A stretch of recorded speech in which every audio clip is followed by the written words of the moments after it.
Takže milí dámy a páni, vítam vás. Viem, že toto vyzerá ako keby sme ďalej robili príbeh zo života, ale toto je reakcia. Len úprimne zapáčilo sa mi takýto pohodový štýl. Nie, že by som túto vec robil narýchlo, vlastne aj áno, ale je to veľmi aktuálne. A keďže väčšina tých reakcií je takých, že buď tam hrám nejaký gameplay, alebo niečo tam proste dám, tak som si povedal, že urobím to trošičku inak. Nech to je také viacej live, nech sa zdá, že viacej komunikujem. Buď to budem robiť takto, ako robím sériu zo života, alebo to budem robiť ako predtým. To uvidíme, aká bude odozva.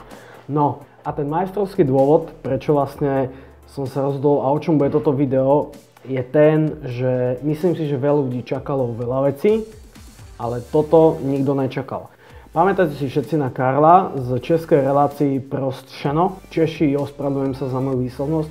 Prostšeno, proste prestrené. A tento Karel z tohto Prostšeno mal lupenku, neviem, jak to povie po slovensky, čo je zvláštne.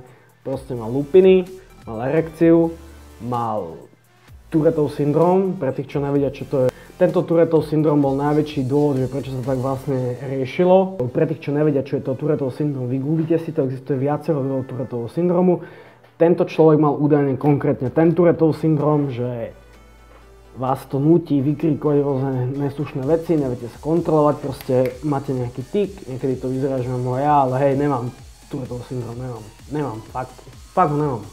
No, ale najväčšia sranda bola na tom to, že všetci vedeli, že v tom je nejaký háčik, že proste niečo tam nie je úplne že košer. Ale nikto nečakal, že za všetkým týmto stojí pán Kazmič z One Man Show. A myslím si, že akože tu už by som to mohol proste seknúť a viacej by som nemusel k tomu hovoriť. Viete si to predstaviť, jak to celé bolo a jak to celé vymýšľal. Všetci si viete predstaviť, ako to celé bolo, jak to pán Kazmič vlastne vymyslel, jaké to bolo naplánované, koľko to chcelo veľa úsilia, aby sa to nakoniec, aby efekt bol taký, aký bol. Efekt bol taký, aký bol, lebo všetci vedeli, že v tom niečo je, ale toto nikto nečakal. A vlastne pánovi Kazmovi sa podarilo to, že napálil ako ľudí, samotnú televíziu, samotnú produkciu, proste všetkých, jak on má vo zvyku.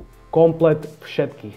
Komplet. A čo strašne veľa ľudí vlastne si myslelo a tušilo, že niečo tam je, lenže veľa ľudí nevedelo, že Karol nie je jediný, čo je vlastne nadstrčený, ale nadstrčení boli dvaja. Týpek jeden, čo tam bol, nepamätám si, jak sa volal, ale proste celé na tomto videu je len nádherne vidieť to, jak vlastne televízia sa snaží ovládať všetko to, čo my vidíme. A oni sa teda, a Kazma sa snažil týmto vlastne ukázať, že všetko to, čo vidíme, je nejakým spôsobom proste upravované. A je fakt, že týmto aj dokazuje, že ten internet je vlastne také kvázi, nie úplne, ale šťastie nezávislé médium, čo človek si môže dobrovoľne vyhľadať, čo chce pozerať a čo nechce pozerať. Čo naopak v televízii túto možnosť absolútne nemáte, tam vám proste niečo vysielajú a vy to kúkate, no to je také, no. Ale tak dosť bolo, pokročíme v tom videu a vlastne, čo sa tam dialo.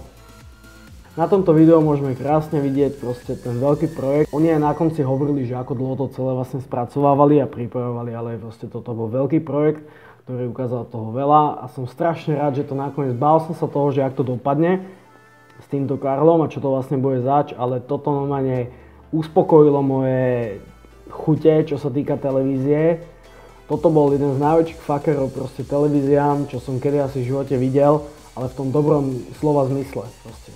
Kazmič urobil, že takto, akože ono sa to ešte bude ťahať, lebo toto akože nenechá si televízia iba tak, ale proste a najkrajšie na tom to, že toto celé bolo vlastne na dobrú vec, lebo chceli tým ukázať, že vlastne čo to je Tourettov syndrom, ako funguje, aby sa o ňom hovorilo, aby bol kvázi virálny. Oni zvyrálnili danú chorobu, aby sa ľudia o ňu viac začali zaujímať. A čo je fajn, lebo ľudia by sa mali zaujímať o veci, čo sú okolo nás a aj keď sa ich netýkajú.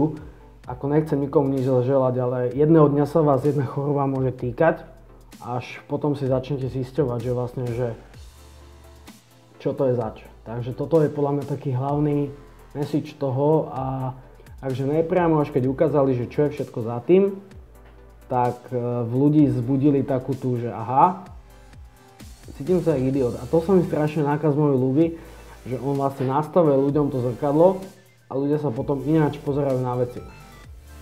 Prídem sa tí ľudia mohli nad tým zamyslieť a tak predtým, ale nespravili to. Ani ja som to nespravil, kým som navidel toto video.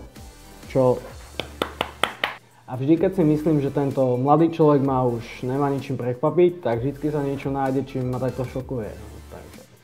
Takže dúfam, že sa vám toto video ľúbilo a vidíme sa pri ďalšom videu a čaute.